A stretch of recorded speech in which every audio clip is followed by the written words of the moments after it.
घोड़ा पहिए वाला जूता पहन के घास इकट्ठा कर रहा है और गाय तो सुअर सभी जानवरों को मोटिवेट कर रहा है खेती करने की। उसके बाद सब निकल पड़ते हैं। सुबह सुबह गाय न्यूज पढ़ती है और कुत्ता बिल्ली उसका दूध निकाल के बोतल में भरती है। बकरा आता है गाड़ी स्टार्ट कर और साला कुत्ता उस पे सामान लोड कर देता। चलो। बिल्ली ने सांड को लाल गमछा दिखाया और बहुत सारे सेब को नीचे गिराया। फिर बिल्ली सेब को मशीनों से बटोरता है और खरगोश पीछे से पकड़ता है। अच्छा। कुत्ते ने धनुष में तीर लगाया और साला फट से एप्पल जूस बन जाता है। कैची छोटा पड़ रहा था इसलिए बगुले को ही कैची बना दिया है। बड़े खतरनाक लोग हैं। मुर्गियों को डांस दिखाया तो बहुत सारा अंडा दिया। मुर्गा उसे बॉक्स में डालता है और सुअर बॉक्स में किल डालता है। बोलो जुबान तीसरी। ट्रेन वाली इल्ली बॉक्स में चढ़ती है। फिर क्या हुआ? फिर इसका डिब्बा अलग अलग होके ठोकना शुरू कर देता है। बॉक्स में किल। फिर सारे फल सब्जी को असली ट्रेन में लोड करके बाजार बेचने चली जाती है। इन जानवरों के लिए 1 लाइक तो बनता है। ये मुर्गियाँ एक एक करके अपना चमड़ी उतारती हैं, फिर रगड़ रगड़ के नहाती है और डांस भी करती है।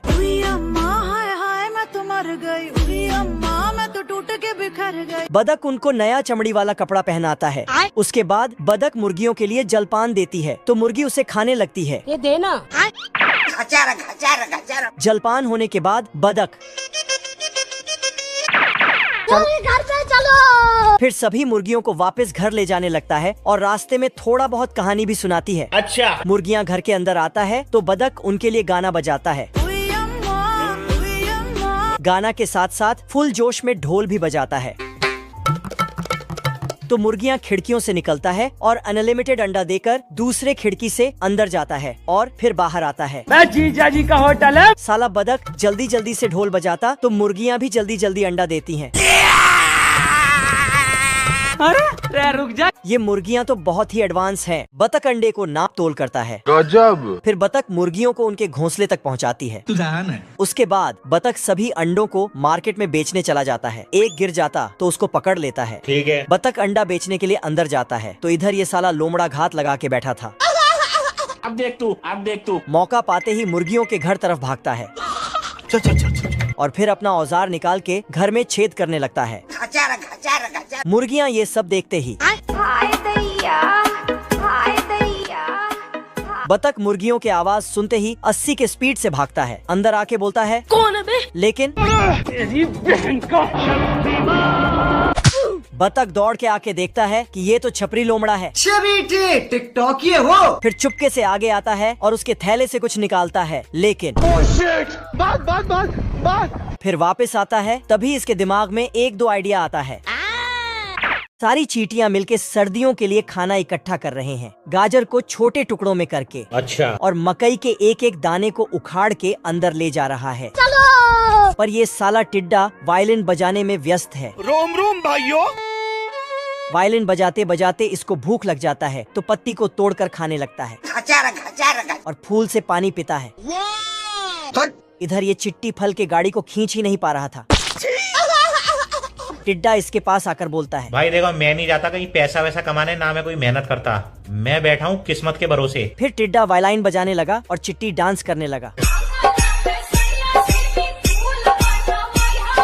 तभी इधर पुंगी बजता है क्योंकि चींटियों की रानी आ रही थी। रानी ने देखा एक चिट्टी नालायक टिड्डे का साथ मिलकर रील बना रहा है।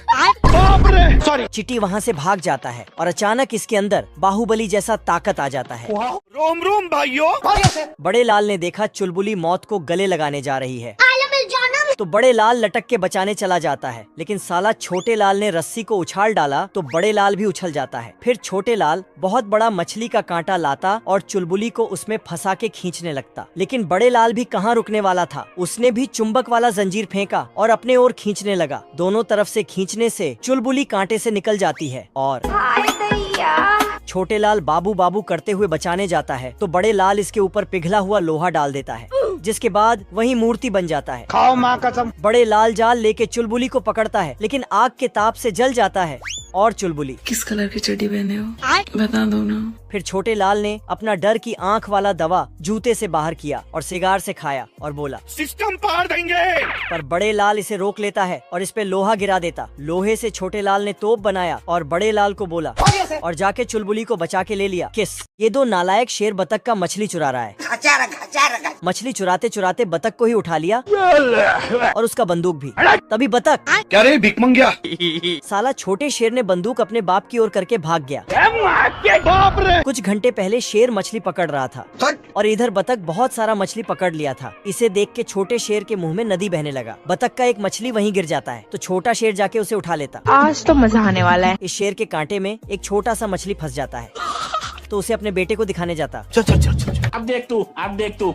लेकिन उसके पास इतना बड़ा मछली देखने के बाद इसका ये हालात हो जाता है। ओ भाई ये क्या है? शेर पूछता है इतना बड़ा मछली कहाँ मिला? हम्बा फिर दोनों बतख के घर और निकल पड़ते हैं। लेकिन यहाँ आते ही इसको पता चलता है कि बतख बहुत बड़ा खिलाड़ी है, मेरा मतलब है कि शिकारी है। अच्छा। गधा नींद में था, तभी चिंटू जाके उसको डिस्टर्ब करने लगा तो गधा इसको बाप रे! फिर साला रस्सी लाके इसको बांध के खींचने लगा, तभी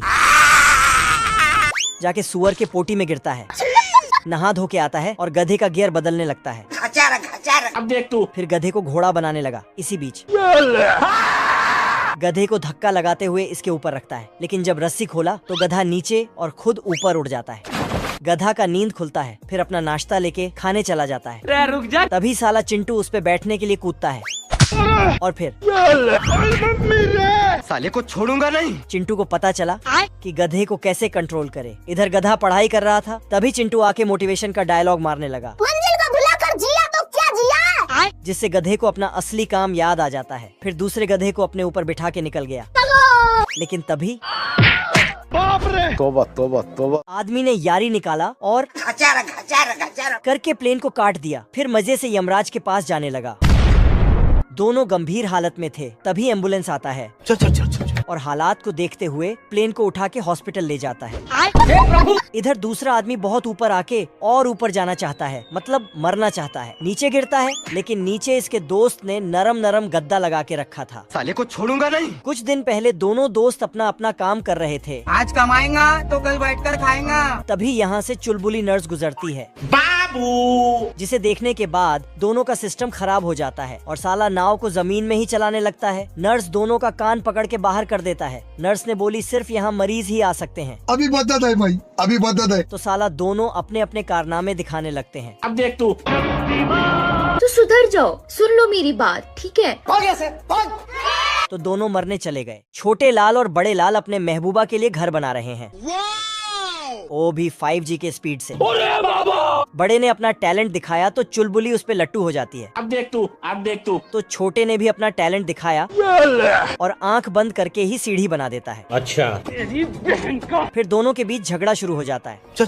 साले ने सीढ़ी ही साइड कर दिया तो खिड़की से होते हुए नीचे टपक जाता है। बाप रे! साले को छोड़ूंगा नहीं। इसी बीच पानी भी चालू हो जाता है।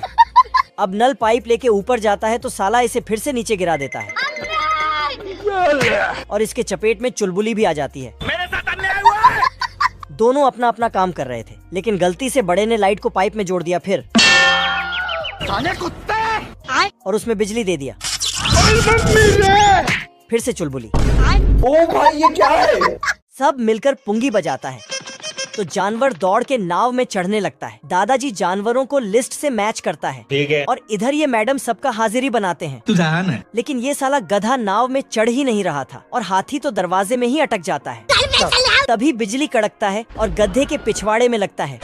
इधर ये दोनों गिलहरी पीछे रह जाते हैं और नाव वहाँ से चला जाता है।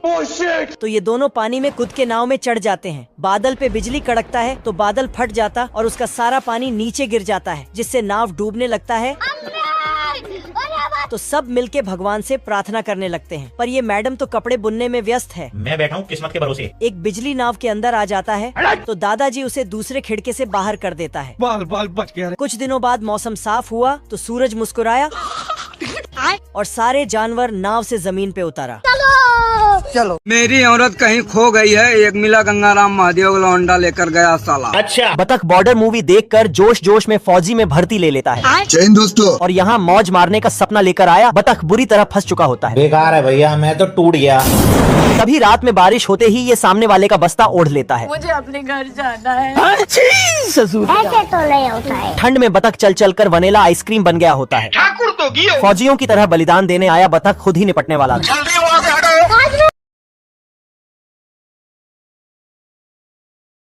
पानी नहीं मिलता, सारी रात पानी के लिए परेशान। घर पे चलो मेरे। मोगली का लौंडा लुल्ली रस्सी डालकर दूसरे देश से बादल ही चुरा लाता है और ये साला तूफान पर बैठकर गांजा फूंक कर बोरा जाता था। शौक है बचपन से, मेरा बाप बदमाश था, मैं भी बदमाश ही हूँ। इतने में ये सारी बंजर जमीन पर पानी फेर देता है। बना दिए, हाथ झंझना जाता है। लुल्ली बचपन में लोमड़ी को चरम सुख दे देकर बड़ा हुआ होता है कौन है बे तू? अबे जीजा जी का होटल है और जंगल के सभी जानवरों के साथ इसका सुबह शाम उठना बैठना होता है। आज मैं मर गया भैया। लुल्ली जैसे जैसे बड़ा हो रहा था ये उतना ही कुराफात मचा रहा था। तभी इसके दोस्त घोड़े को गिद्धों का झुंड लपेटने वाला था। हमको परेशान किया गया। ये देख लुल्ली अपने लुल्ली। ये बतख अपने लिए सस्ता सा हवाई जहाज बना रहा है, लेकिन आटा से, और आटा से ही जहाज का नट वोल्ट भी बनाता है। लगता है ये सब इसने ऑनलाइन सीखा है। फिर जलेबी की तरह घुमा घुमा के जहाज का पंखा बनाता है। अच्छा और डांस करते हुए जाता है। फिर उसे पकने के लिए डाल देता है। हम संतोष पागल नहीं। तो जहाज का नट वोल्ट तैयार हो जाता है। उसके बाद बतख ने आटा से एक कंप्लीट जहाज बना दिया, क्योंकि सिर्फ बतख को पता है कि आटा का जहाज है, जहाज को नहीं। टेस्ट फ्लाई करने से पहले अपने लिए आटा का हेलमेट बनाया। फिर फ्लाइंग टेस्ट किया, लेकिन अचानक हवाई जहाज को पता चल जाता है कि मैं आटा का बना हूँ, जिससे स्पीड का कांटा भी टूट के बिखर जाता है। आज मैं मर गया भैया। जहाज को जमीन से टकराने के पहले ही बतख ने संभाल लिया। तेरी बहन ब्याह करवा का। तभी बारिश। अब तू गया बेटा। ये बतख अपने लिए सस्ता सा हवाई जहाज बना रहा है, लेकिन आटा से, और आटा से ही जहाज का नट वोल्ट भी बनाता है। लगता है ये सब इसने ऑनलाइन सीखा है। फिर जलेबी की तरह घुमा घुमा के जहाज का पंखा बनाता है। अच्छा और डांस करते हुए जाता है। फिर उसे पकने के लिए डाल देता है। हम संतोष पागल नहीं। तो जहाज का नट वोल्ट तैयार हो जाता है। उसके बाद बतख ने आटा से एक कंप्लीट जहाज बना दिया, क्योंकि सिर्फ बतख को पता है कि आटा का जहाज है, जहाज को नहीं। टेस्ट फ्लाई करने से पहले अपने लिए आटा का हेलमेट बनाया। फिर फ्लाइंग टेस्ट किया, लेकिन अचानक हवाई जहाज को पता चल जाता है कि मैं आटा का बना हूँ, जिससे स्पीड का कांटा भी टूट के बिखर जाता है। आज मैं मर गया भैया। जहाज को जमीन से टकराने के पहले ही बतख ने संभाल लिया। तेरी बहन ब्याह करवा का। तभी बारिश। अब तू गया बेटा।